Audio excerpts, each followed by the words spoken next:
Overburden. That feeling of carrying the weight of the world on your shoulders while your to-do list multiplies like rabbits.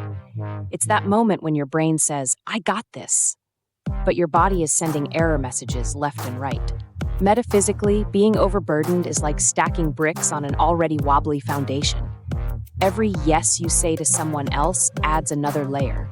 And before you know it, you're teetering under the weight of obligations, responsibilities, and commitments that weren't even yours to begin with. Emotionally, overburdening yourself often comes from a need to prove something, to be helpful, to be strong, to be the one who handles it all. But here's the catch. It's like signing up for a marathon without realizing the track is endless. You're running, sweating, gasping for air, and yet there's still more to do. And those consequences? They don't just live in your schedule. They show up in your body, too. Back pain? That's the literal weight of stress pressing down on you. Migraines? Your brain is waving the white flag, begging for a break. Digestive issues? That's your gut trying to process the overwhelm before you even sit down to eat. Chronic fatigue? Well, that's what happens when you're running on coffee, 2 hours of sleep, and sheer willpower. Why we overburden ourselves. People-pleasing. Saying yes when you should say no, because what if they get mad? Superhero syndrome. Thinking you're the only one who can get things done the right way. Fear of disappointing others. Taking on more than you can handle so no one thinks you're slacking.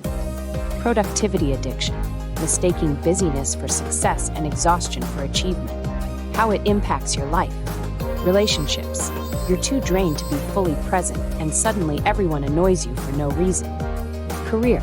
Your workload expands because people assume you can handle just one more thing. Mental health. Anxiety spikes, sleep disappears, and burnout knocks at your door like an overenthusiastic salesperson. Physical health. Your body turns into a walking stress ball, complete with tension headaches and spontaneous backaches.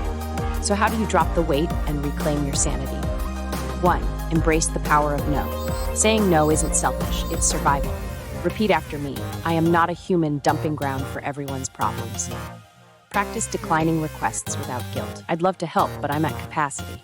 Boom, boundaries set. 2. Delegate like a boss. If it's not your problem, don't make it your full-time job. Ask for help, assign tasks, let someone else carry the groceries for once. 3. Take a break without feeling guilty. Rest is not a reward, it's a necessity. Burnout doesn't wait for permission, it just shows up. Schedule breaks before exhaustion forces you into work. 4. Lower the bar.